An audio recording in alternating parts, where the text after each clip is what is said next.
everyone, this is Gunjan, your mentor for reasoning, and I welcome you all to this YouTube channel. So how are you all doing? कैसे हैं आप सभी? I hope आप सभी स्वस्थ होंगे। तो हमारा जो नेक्स्ट चैप्टर है, हम आप सबको आई होप पता होगी ये चीज़ कि हम SSC GD के चैप्टर वाइज चीज़ें कर रहे हैं, टाइप वाइज और चैप्टर वाइज कर रहे हैं। प्रीवियस ईयर एक एक चैप्टर उठा के जो उसमें सवाल पूछे गए हैं उन्हें हम यहाँ पे डिस्कस कर रहे हैं। इससे फ़ायदा ये होगा, आपका प्रीवियस ईयर क्वेश्चंस आपको ऑलरेडी पता है, इम्पॉर्टेंट हैं आपके लिए। इस जो सेशन में जितने भी क्वेश्चंस लिए गए हैं, क्योंकि प्रीवियस ईयर क्वेश्चंस को ही हम टारगेट कर रहे हैं, एसएससी रीजनिंग किरण से लिए गए हैं। अगर आप फ्रेशर हैं और आपको ये चीज़ तो डेफिनेटली अब तक पता चल चुकी होगी कि सबसे पहले हमें प्रीवियस ईयर क्वेश्चंस करने हैं और उसके बाद ही हमें आगे कहीं स्विच करना है। ठीक है, तो आप डेफिनेटली इस बुक को रेफर कर सकते हैं अगर आपको previous year questions chapter wise और टाइप वाइज प्रैक्टिस करनी। ठीक है, अब सिटिंग अरेंजमेंट का जो चैप्टर है, सबसे पहली बात, क्योंकि जस्ट बिकॉज यहाँ पे जीडी लिखा है इसका मतलब ये नहीं है कि ये बाकी जो आपके एग्जाम्स हैं उनके लिए इम्पॉर्टेंट नहीं। ओके, तो जिस भी एग्जाम में आपका सिटिंग अरेंजमेंट का चैप्टर पूछा जाता है वो सबके लिए ही इम्पॉर्टेंट है, क्योंकि हम यहाँ पे क्या कर रहे होंगे, हर एक, अगर जहाँ पे जो कंसेप्ट इंपॉर्टेंट है, कोई भी चैप्टर उठा रहे हो तो आपको पता है जो कंसेप्ट आपका, चाहे एसएससी सीजीएल ले लो, सीएचएसएल ले लो, एमटीएस ले लो, जीडी ले लो, एक ही कंसेप्ट लगते हैं, कंसेप्ट आपके नहीं बदलते। जब हमने अभी टॉप 50 क्वेश्चंस किए थे तो हमने ये चीज़ नोटिस की कि सबसे ज़्यादा जो स्टूडेंट्स को दिक्कत आ रही है वो सिटिंग अरेंजमेंट और सिलॉजिज्म में आ रही है। ठीक है, तो ये क्वेश्चंस थोड़े से देखने में आपको डेफिनेटली लेंथी लग सकते हैं, बट इतना कुछ नहीं होता इसमें, और इनका डर निकालना आपके लिए ज़रूरी है। पता है मेंस में भी पूछा जाता है, जब बात होती है आपकी सीजीएल और सीएचएसएल, मेंस में इसके क्वेश्चंस डाटा सफिशिएंसी में डाल के भी पूछे गए हैं, तो काफ़ी ज़्यादा इंपॉर्टेंट है ही आप।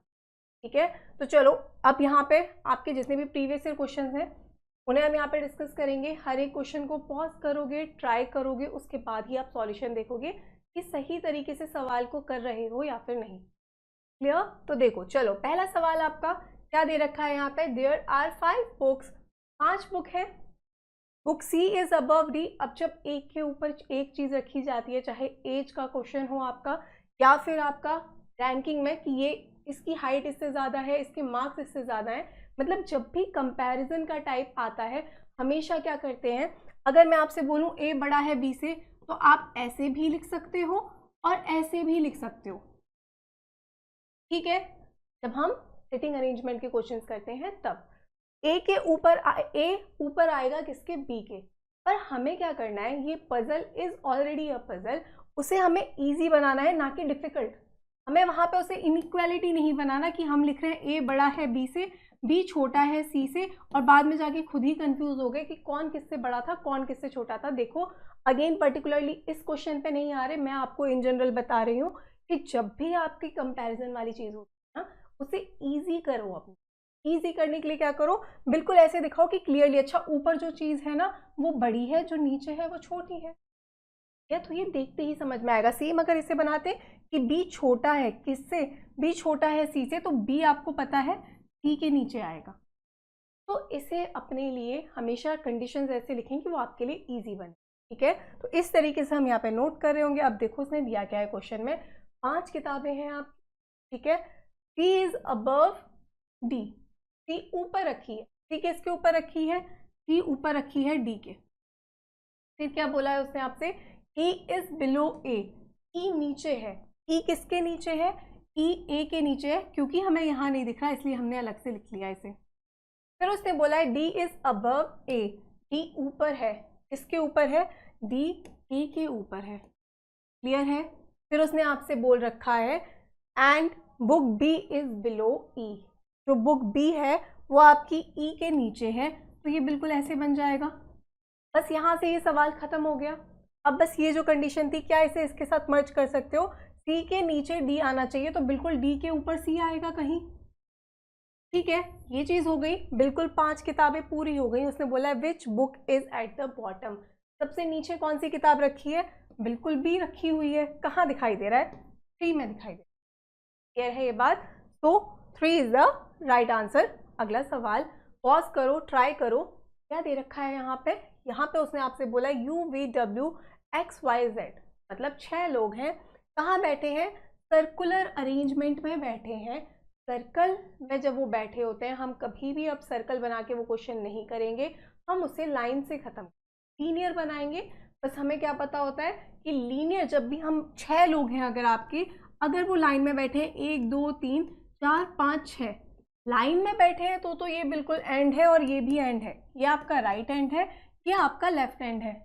और जब लाइन में हम बनाते हैं और वो है सर्कल, मतलब वो एक धागा है, वो सर्कल है जिसे हमने तोड़ दिया, हेड को हमने तोड़ दिया और सीधा कर दिया, ठीक है। तो जब यहाँ पे बोले बताओ इसके इमीडिएट राइट में कौन है, तो बिल्कुल ये वाला इंसान होता है, और इसके इमीडिएट लेफ्ट में बिल्कुल ये वाला इंसान है।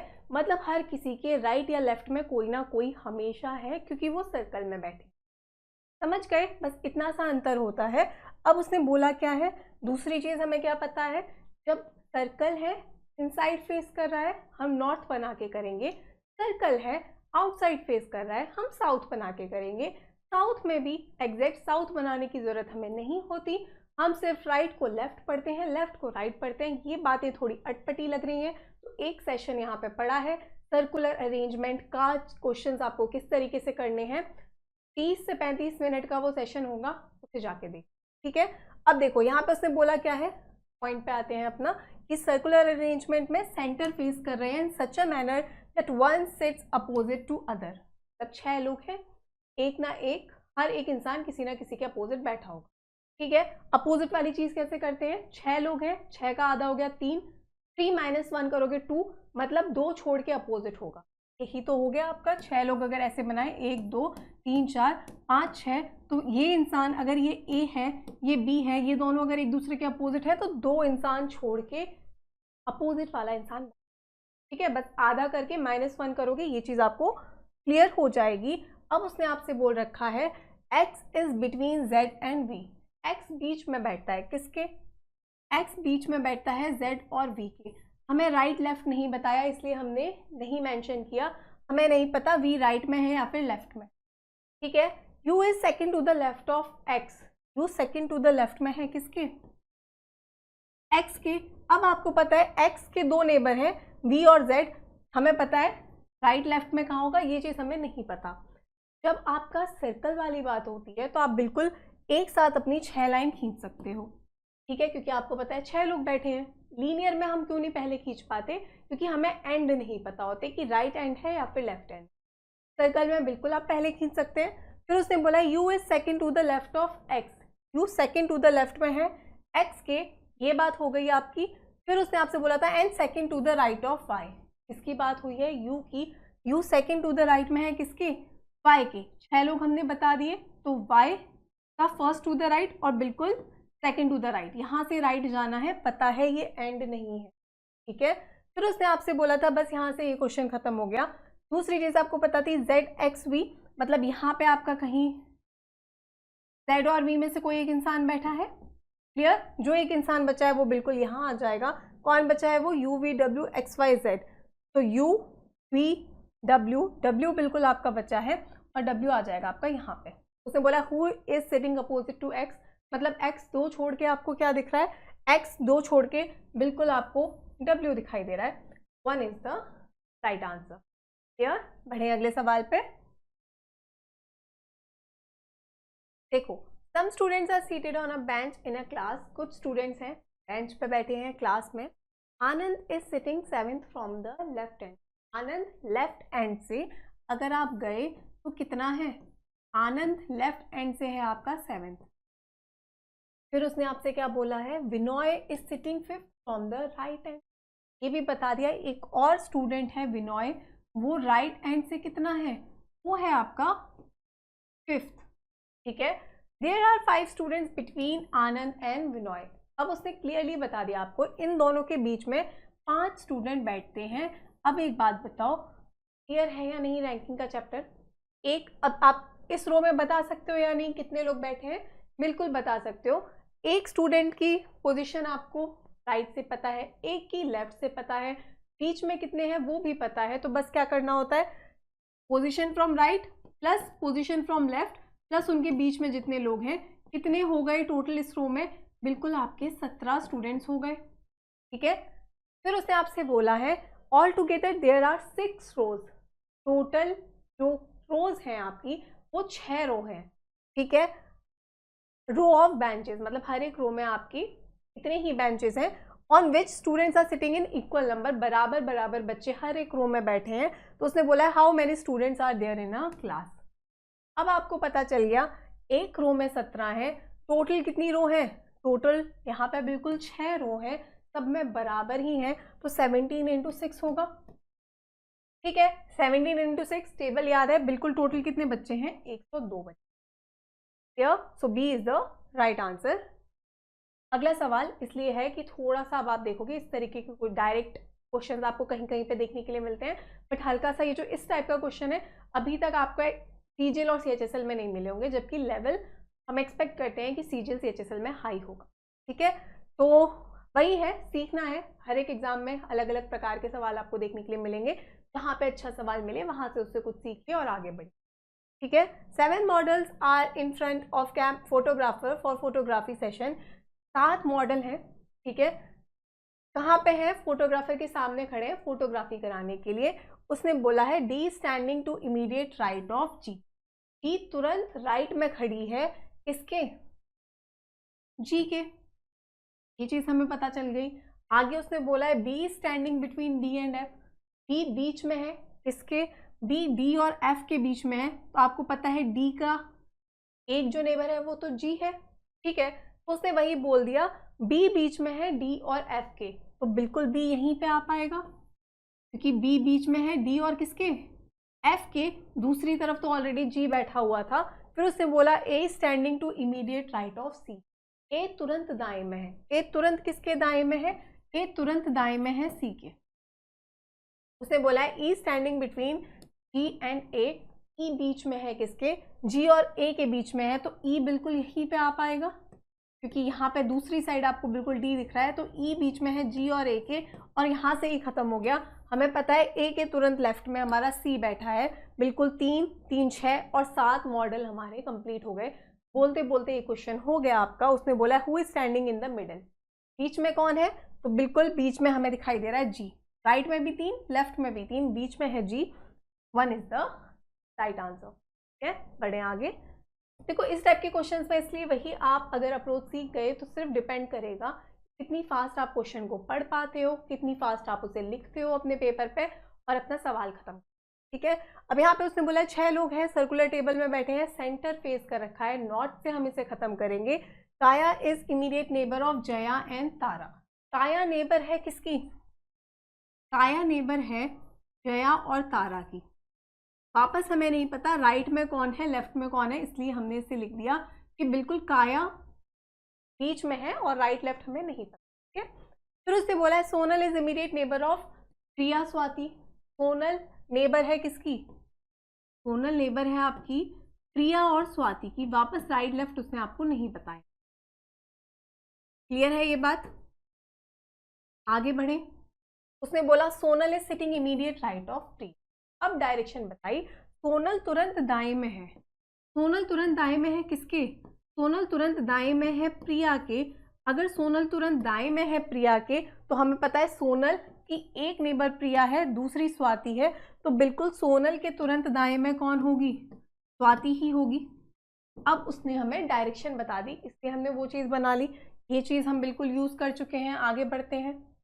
फिर उसने आपसे बोला है Tara and Swati are not sitting immediately next other, Tara और स्वाति साथ में नहीं बैठते। अब अगर हमारे तारा और स्वाति साथ में नहीं बैठते, इतना तो हमें बिल्कुल पता है कि बाकी के 3 आगे ही बैठे होंगे, स्वाति से चले जाओ या तो प्रिया के लेफ्ट में बिठा दो, कोई फर्क नहीं पड़ता, आपको पता है सेम ही चीज़ है, सर्कल है। हमें बस देखना है अगर यहाँ पे 3 लड़कियां और बैठी हैं, ठीक है, यहाँ पे अगर हमारी 1 2 3 लड़कियां और बैठी हैं, तो हमें पता है वो 3 लड़कियां बिल्कुल, काया तो यहीं पे है, काया तो यहीं पे है क्योंकि काया बीच में है, काया के राइट लेफ्ट हमें नहीं पता, पर जया और तारा बैठी, 3 जगह है, यहीं खाली है। फिर आपको पता है कि स्वाति और तारा साथ में नहीं बैठेगी, ठीक है, मतलब स्वाति के साथ यहाँ पे तारा नहीं आ सकती, तो अगर तारा नहीं आ सकती तो जया आ जाएगी, यही कर सकते हो और कोई पॉसिबिलिटी नहीं है। तो बिल्कुल यहाँ पे आ जाएगी आपकी जया स्वाति के साथ, और यहाँ पे आ जाएगी तारा। क्लियर है ये बात? बिल्कुल क्लियर है। उसने आपसे पूछा क्या है, who is sitting to the immediate left of Priya. Priya के तुरंत लेफ्ट में कौन है? प्रिया कहाँ दिखाई दे रही है? बिल्कुल ये नहीं बोलना गलती से भी कि इसके लेफ्ट में कोई नहीं बैठा, सर्कल है ये, बस हमने लाइन में बनाया है। तो इसका बिल्कुल दायां ये है और बायां यहाँ पे जाओगे कौन है, कौन बैठी हुई है? बिल्कुल तारा बैठी हुई है। कहाँ दिख रही है? फर्स्ट में दिख रही है। ठीक है, क्लियर? पढ़े आगे। देखो टू द पॉइंट रखेंगे सेशन को, और ज़्यादा टाइम वेस्ट नहीं करेंगे, फटाफट जो जो सवाल है उन्हें खत्म करके आगे बढ़ेंगे। ठीक है, उसने बोला 6 colleagues are having lunch together, 6 colleague हैं, लंच खा रहे हैं, सर्कुलर टेबल में बैठे हैं, बराबर डिस्टेंस पे बैठे हैं। फिर उसने बोला है फेसिंग सेंटर ऑफ सर्कल, वापस सर्कुलर अरेंजमेंट। अब देखो इन्हें कैसे करना है, फटाफट क्या देखोगे, D is immediate neighbour of E B, E तुरंत नेबर है ई बी का, राइट लेफ्ट हमें नहीं पता। फिर उसने बोला while C is immediate neighbour of A F, C neighbour है किसका? ए और एफ का। इतनी ही फास्ट पढ़ना है चीज़ों को। If A is immediate left of E, A तुरंत लेफ्ट में है किसके? ई के। ए तुरंत लेफ्ट में है ई के, और हमें पता है ए नेबर सी का भी है, तो वो सी आपका कहाँ आएगा? ए के लेफ्ट में ही आएगा। और सी के साथ बिल्कुल आपका एफ बैठा है, ई के साथ कौन बैठा है? डी बैठा है और बी बैठा है। बस क्वेश्चन खत्म हो गया। Then who is immediate left of C, C के तुरंत आपका बाएं में कौन है? बिल्कुल हमें एफ दिखाई दे रहा है। कहाँ पे दिखाई दे रहा है? सेकंड में दिखाई दे रहा है। तो ये क्वेश्चन फास्ट पढ़ के फास्ट करने, समझ पा रहे हो इस चीज़ को? इस तरह के क्वेश्चन में बहुत ज़्यादा समय उसकी लेंथ देख के नहीं घबराना। क्लियर? तो ये देखते ही हो गया आपका, वापस 6 लोग आपके बन चुके थे, क्वेश्चन खत्म, नॉट से बनाया। क्लियर? अगर आपको आउटसाइड वाला केस मिले तो भी उसमें ये क्वेश्चन, यहाँ पे एक क्वेश्चन इंक्लूडेड है, वहाँ से उसकी भी क्लैरिटी ले लोगे। 6 लोग हैं, सर्कुलर सर्कल में बैठे हैं, कहाँ फेस कर रखा है इन्हें? Opposite to centre. एक्जैक्टली। अब क्या हो गया? आउटसाइड फेस कर रहे हैं। कैसे बनाएंगे इसको? हम बनाएंगे इसे बिल्कुल ही साउथ का केस। ठीक है, फिर उसने बोला है आपसे साउथ में सिर्फ क्या करना होता है आपको? सिर्फ आपको पता है कि आपको जो राइट दे रखा है उसे लेफ्ट बनाना है, लेफ्ट दे रखा है उसे राइट बनाना है, और आपका अरेंजमेंट फाइनली जो बन के आएगा वो बिल्कुल साउथ वाला होगा। बस ध्यान क्या रखना है, अगर वो क्वेश्चन में पूछता है कि बताओ ए के सेकेंड टू द राइट में कौन है, तो बिल्कुल ए के सेकेंड टू द लेफ्ट में देख के ही आंसर टिक करना है, वहाँ पे बस आपकी गलती नहीं होनी चाहिए। ठीक है, बस इतना सा है। फ़ायदा इससे क्या होता है कि आपको चाहे लीनियर का कोई भी क्वेश्चन हो, सर्कल का कोई भी क्वेश्चन हो, नॉट के बेसिस पे आप बना के उसे डेफिनेटली खत्म कर सकते हो। ठीक है, अब उसने बोला U is sitting third to the right of Y, बनाएंगे क्या हम? U third to the left में है किसके? U third to the left में है वाई के। ठीक है, W is sitting to the immediate left of U, आना क्या है? W इमीडिएट राइट में है किसके? U के। फिर उसने आपसे बोला है W is sitting third to the left of V, हमें क्या बनाना है? W third to the right में है किसके? W third to the right में है V के। तो कितने लोग हो गए? 3 और 3 6, बिल्कुल कंप्लीट हो गए। अब निशानों को बढ़ाना नहीं है। उसने आपसे बोला है Z is not sitting next to U, Z U के साथ नहीं बैठता। अगर Z यहाँ नहीं बैठेगा तो Z के लिए एक ही जगह खाली है, Z दूसरी जगह पे आके बैठ जाएगा। Who is sitting between W and Y, तो बताओ W और Y के बीच में कौन बैठा है? क्लियरली W और Y के बीच में Z बैठा हुआ है। कहाँ दिख रहा है? फर्स्ट में दिख रहा है। First is the right answer. Clear? तो बस इतना सा करना था इस क्वेश्चन में। अगला सवाल, फायदा क्या है इसका? कि बस हमें पता है नॉट में हमें राइट लेफ्ट में दिक्कत नहीं आती, बहुत प्यार से आप बना ले जाओगे हर एक सवाल। ठीक है, 10 friends are sitting around a circular table facing centre, 7 लोग हैं, सेंटर फेस कर रहे हैं। T is immediate neighbour of K and U, T पड़ोसी है किसका? T पड़ोसी है आपका K और U का, राइट लेफ्ट हमें नहीं पता। S is sitting immediate right of K, S तुरंत दाएं में है, S तुरंत दाएं में है किसके? K के। जब S तुरंत दाएं में है K के, K का दूसरा पड़ोसी बिल्कुल T है तो लेफ्ट में ही आएगा, और T के साथ बिल्कुल U आएगा। कितने लोग हो गए? 3, 4 लोग आपके पूरे हो गए, पहले ही 3 लाइन खींच लो। ठीक है, 7 लोग आपके कंप्लीट हो गए, ताकि ऐसा ना हो कि 7 से ज़्यादा लोग आप बने। फिर उसने आपसे बोला है W is an immediate neighbour of U and M, W neighbour है U और M का, तो W आपको, W किसका नेबर है? U और M का। अब आपको पता है U तो यहाँ पे है, U के राइट में तो T है, तो U का लेफ्ट बिल्कुल यही है, तो यहाँ पे ही W आ सकता है और कोई जगह W के लिए नहीं पॉसिबल, और W के साथ बिल्कुल हमें M भी दिखना चाहिए, तो ये चीज़ बन गई। Who is sitting third to the left of K? A के थर्ड टू द लेफ्ट में कौन है? First to the left, second to the left, बिल्कुल थर्ड टू द लेफ्ट में W बैठा हुआ है, 1 इज द राइट आंसर। बढ़े आगे, चलो। 6 लड़कियां हैं, सर्कुलर टेबल में बैठी हैं, सेंटर फेस कर रही हैं। इस तरह की क्वेश्चन, इतनी अच्छी प्रैक्टिस हो जाएगी आपकी यहाँ पे कि आप इन तरह के क्वेश्चन में बिल्कुल नहीं, ये तो फटाफट करो इसे। S is sitting third to the left of R, S third to the left में है इसके, आर के। आगे बढ़ते हैं। P is sitting immediate right of R, P तुरंत दाएं में है किसके? पी तुरंत दाएं में है आर के। आगे बढ़ते हैं। And immediate left of, P तुरंत बाएं में है किसके? पी तुरंत बाएं में है डी के। 3 और 3 6 लोग आपके कंप्लीट हो गए हैं, अब एक्स्ट्रा कुछ नहीं, लाइन खींचनी, ठीक है। फिर उसने आपसे बोला है M is sitting to the immediate left of R, M तुरंत बाएं में है किसके? एम तुरंत बाएं में है आर के।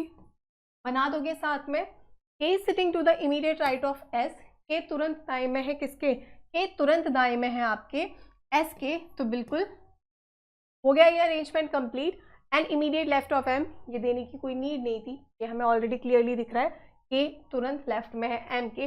Who is sitting third position from the left of D, ये थर्ड टू द लेफ्ट में कौन है? तो आप क्या देख पा रहे हो? डी का first second third to the left, बिल्कुल एम है। कहाँ पे दिखाई दे रहा है?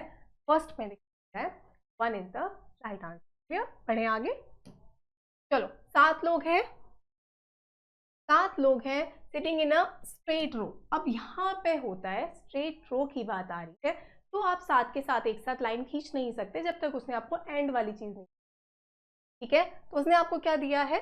फेसिंग नॉर्थ, नॉर्थ फेस कर रखा है उन्हें। A sits third to the left of D, A third to the left में है किसके?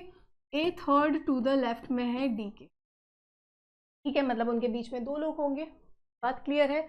उसने बोल दिया D sits to the extreme right, अब बना सकते।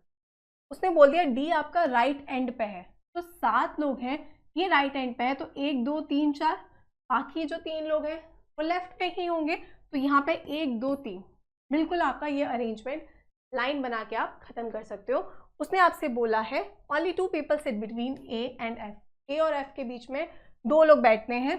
ए राइट में 2 छोड़ के डी है, लेफ्ट में बिल्कुल एफ आ जाएगा।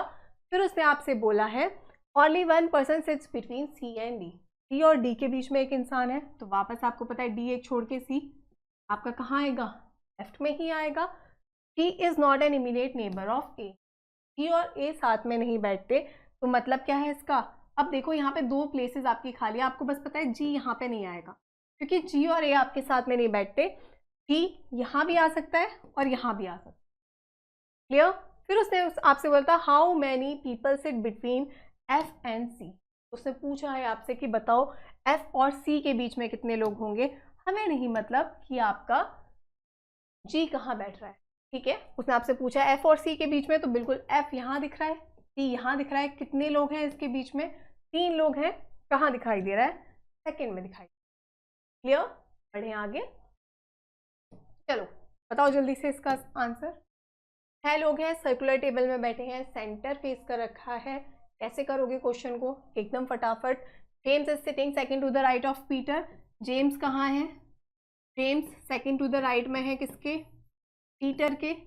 आगे बढ़ते हैं। Charles is sitting second to the left of Peter, Charles second to the left में है पीटर के, मतलब यहाँ पे अगर पीटर है तो आपको पता है सेकंड टू द लेफ्ट में कौन है? चार्ल्स है, और सेकंड टू द राइट में आपका जेम्स था। कितने लोग हो गए आपके? 1 2 3 5 लोग पूरे हो गए। एक है, पहले ही खींच दो उस लाइन को। फिर उसने बोला Tom is sitting second to the right of Sam, Tom second to the right में है किसके? Tom second to the right में है आपका सैम के। क्लियर? फिर उसने आपसे बोला Ashley is an immediate neighbour of Charles and James, Ashley neighbour है किसका? चार्ल्स का भी और जेम्स का भी। अब बताओ चार्ल्स यहाँ पे है, अगर आपने एशले को यहाँ लाया तो जेम्स तो नहीं हो पाएगा उसका नेबर, पीटर है राइट में, तो आपको पता है चार्ल्स के लेफ्ट में ही कौन आएगा? यहाँ पे बिल्कुल आपका एशले आ गया। और आपको पता है चार्ल्स और जेम्स का नेबर हो गया आपका आशले। ठीक है, ये बात अगर आपको क्लियर है। फिर उसने आपसे बोल रखा था सैम के राइट में एक छोड़ के टॉम है, तो बिल्कुल सैम यहीं पे आएगा, इस पोजीशन में सैम आ जाएगा, उसके राइट में बिल्कुल एक छोड़ के यहाँ पे आपका टॉम आ जाएगा। कंप्लीट हो गया ये arrangement. Who is sitting between Ashley and Tom? Ashley और टॉम के बीच में कौन है? बिल्कुल आपको दिखाई दे रहा है जेम्स बैठा हुआ है। कहाँ दिखाई दे रहा है? फर्स्ट में दिखाई। क्लियर? तो ऐसे क्वेश्चंस बोलते बोलते आपके फटाफट हो जाएंगे। और खासकर जब अभी देखो 5% वाले क्वेश्चंस आपको इतने प्यारे लगने लगेंगे कि आप बोलोगे अरे इसमें तो आधा मिनट भी नहीं। देखो कैसे करना है। 5 फ्रेंड्स है, सर्कुलर टेबल में है, सेंटर फेस कर रखा है। F is sitting immediate right of C. F तुरंत दाएं में है किसके? टी के। A is sitting to the immediate left of C. A तुरंत बाएं में है किसके? टी के।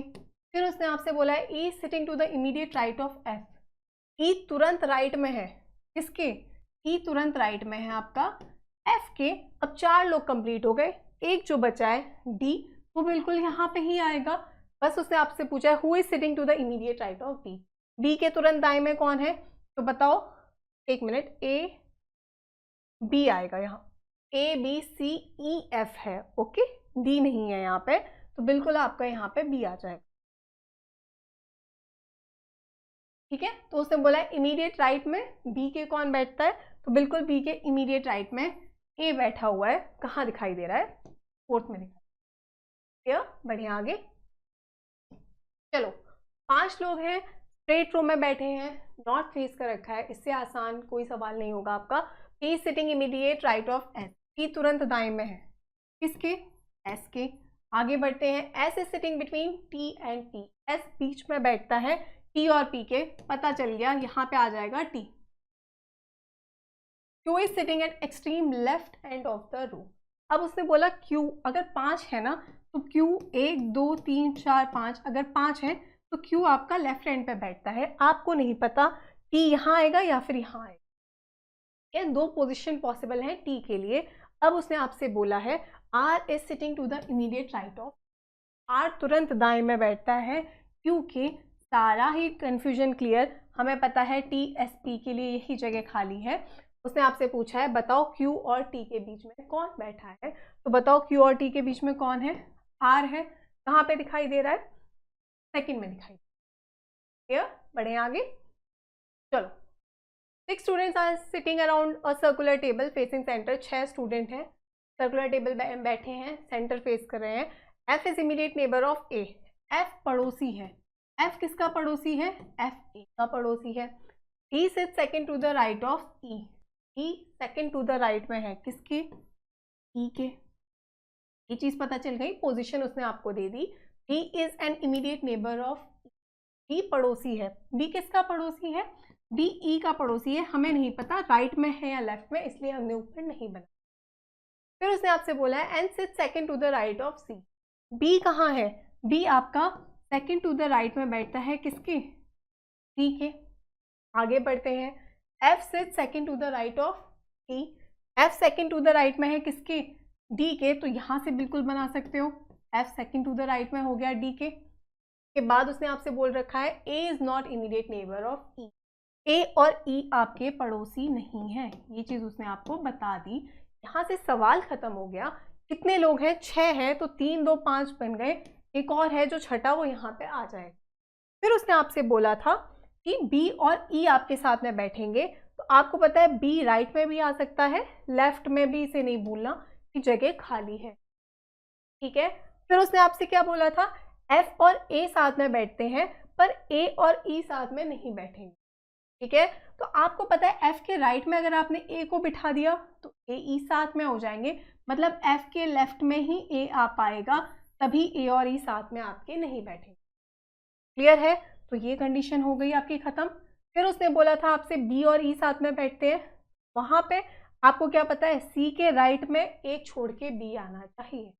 ठीक है, तो अगर सी को यहाँ बिठाओगे तो राइट में एक छोड़ के तो ए बैठा है, सी खाली यहीं पे हो सकता है, और सी क्या बिल्कुल दाया ये है। ठीक है, तो सी के राइट में एक छोड़ के बी यहाँ पे आ जाएगा। सवाल खत्म। सिंगल पॉसिबिलिटी में ये क्वेश्चंस आपके बन रहे हैं। ठीक है, तो ऐसे क्वेश्चंस में बिल्कुल भी समय मतलब ये सोचने में बर्बाद नहीं करना कि किया जाए कि नहीं, इसे अगर फास्ट रीड करोगे बिल्कुल देखो सिंगल पॉसिबिलिटी में ये चीज़ बन रही है। उसने बोला बताओ डी और सी के बीच में कौन बैठता है जब आप डी के दाएं से जाओगे तब। तो डी के दाएं से जाओगे तो डी और सी के बीच में कौन बैठता है, बिल्कुल ए और एफ बैठते हैं। कहाँ दिखाई दे रहा है आपको, ए और एफ दिखाई दे रहा है सेकंड में। ठीक है, क्लियर है। चलो, दिया स्टडीज 5 सब्जेक्ट दिया है, 5 सब्जेक्ट पढ़ती है ए बी सी डी ई, और वो पढ़ती है मंडे से फ्राइडे तक। ठीक है, वीक बेस्ड क्वेश्चन है आपका। क्या करना है, सिर्फ मंडे, ट्यूसडे, वेडनेसडे, थर्सडे और ये हो गया आपका फ्राइडे, 5 दिन वो पढ़ रही है। आपको क्या दिखाई दे रहा है, उसने बोला है डी और E is neither the first nor the last subject to be study. D और ई ना तो आपका पहले दिन पढ़ा जाता है, ना तो मंडे में पढ़ा जाता है, और ना ही आपका फ्राइडे में पढ़ा जाता है। फिर उसने आपसे बोला है C should be studied immediately after E. C तुरंत बाद में पढ़ा जाएगा किसके, तुरंत बाद में पढ़ा जाएगा ई के, and B should be studied immediately after D. B तुरंत बाद में पढ़ा जाएगा किसके, बी तुरंत बाद में पढ़ा जाएगा डी के। यहाँ तक पता चल गया। उसने बोला only one subject to be studied between A and B. A और बी के बीच में एक सब्जेक्ट पढ़ा जाता है। फिर उसने आपसे बोला है बस यहाँ तक इंफॉर्मेशन दे रखी है, उसके बाद क्वेश्चन पूछ रखा है, तो बताओ इसे अगर आप बनाओगे कहाँ से शुरुआत करोगे। शुरुआत आप जब करोगे आपके दिमाग में आना चाहिए अच्छा डी के तुरंत नीचे बी है। अब अगर डी के, चलो यहाँ पे हमें पता चल गया डी ई नहीं है, यहाँ पे इसे नोट कर लेते हैं। ठीक है, कलर चेंज कर लेते हैं। हमें पता है डी के तुरंत नीचे बी है। अगर आपने यहाँ पे डी के तुरंत नीचे बी बिठाया, आपको पता है बी एक छोड़ के ए आएगा। ठीक है, तो अगर दो सिचुएशन में हम इसे सोचते तो हमें पता है डी एक छोड़ के ए या तो ऊपर होगा, या फिर क्या होगा बी एक छोड़ के ए हमें नीचे दिखेगा। पर जैसे ही आपने ये चीज़ बनाई 4 वाला केस, तो आपको पता है डी ऊपर तो आएगा नहीं, डी ऊपर नहीं आएगा, तो आप क्या करोगे, डेफिनेटली डी को इसी पोजीशन पे बिठाओगे, तभी तो नीचे 3 लोग आ पाएंगे उसके। अगर आपने यहाँ पे बिठाया डी को, यहाँ पे बिठाया आपने बी को, एक छोड़ के आपने ए बना दिया, तो आपको पता है ई के तुरंत नीचे सी भी आना चाहिए, और 2 जगह तो साथ में खाली है ही नहीं। समझ पा रहे हो, ये चीज़ सोचनी है वहाँ पे। ये आप क्या करोगे, बिल्कुल ये जो कंडीशंस होती है ये आपकी फिंगर्स से होती है। ठीक है, ये आपको खुद देखना। अच्छा यहाँ डी बी को बिठाया, ए को बिठाया, फिर ये ई और सी कहाँ पे आएंगे, तो ये कंफर्म हो गया कि ये बिल्कुल भी इस तरीके से नहीं बैठेंगे आपके। ये आपको बिल्कुल ए के नीचे डी, डी के नीचे बी बिठाना है। वापस अगर आप ए के नीचे डी और डी के नीचे बी बिठाओगे तो आपके दिमाग में 2 चीज़ें यहाँ पे आएंगी। क्या आएंगी, सबसे पहले आपको पता है ए के नीचे डी और डी के नीचे बी आना चाहिए। ठीक है, तो या तो आप यहाँ पे बिठा सकते हो ए के नीचे डी और डी के नीचे बी, फिर आपको पता है ई के तुरंत नीचे सी है, तो यहाँ पे ये चीज़ बिल्कुल सेटिस्फाई हो रही है। दूसरी चीज़ आप बोलते नहीं, हमें तो क्या करना है, हमें बिल्कुल हम बिठाएंगे इसे ऐसे, ए के नीचे आ गया हमारा डी और डी के नीचे आ गया आपका बी। वापस आपको पता है 2 पोजीशन साथ में खाली नहीं है, ई के तुरंत नीचे सी आना चाहिए। ठीक है, ये नहीं करते अगर आप, सेम अगर आप इसके नीचे बिठाने जाते तब भी आपका क्या होता, ए के नीचे डी, उसके नीचे बी, ई के तुरंत नीचे सी तो आ जाएगा, ये जगह तो खाली है, पर यहाँ पे ई आ ही नहीं सकता। समझ पा रहे हो, तो इस तरीके से आपकी चीज़ें बिल्कुल एलिमिनेट होंगी। ये चीज़ भी आपकी पॉसिबल नहीं है। फर्स्ट कंडीशन आपकी सेटिस्फाई हुई, तो उसने बोला which subject does she study immediately after Monday. Monday के तुरंत बाद वो क्या पढ़ रही है, बिल्कुल आपका डी पढ़ रही है। कहाँ दिखाई दे रहा है, 3 में दिखाई दे रहा है। 3 is the right answer. Clear, चलो यही था आपका लास्ट क्वेश्चन। आई होप आपको इस सीरीज से कुछ ना कुछ डेफिनेटली सीखने के लिए मिल रहा होगा। अप्रोच सीखना बहुत इंपॉर्टेंट है, स्पेशली आप इस चीज़ पे ना टारगेट करें कि जीडी है तो इम्पॉर्टेंट नहीं है। हर एक सेशन में जहाँ पे कंसेप्ट समझाने की ज़रूरत होगी, डेफिनेटली हम वहाँ पे चीज़ों को एक्सप्लेन करेंगे, वहाँ से हम चीज़ों को सीखेंगे और उसके बाद ही हम अपने अगले चैप्टर पर बढ़ेंगे।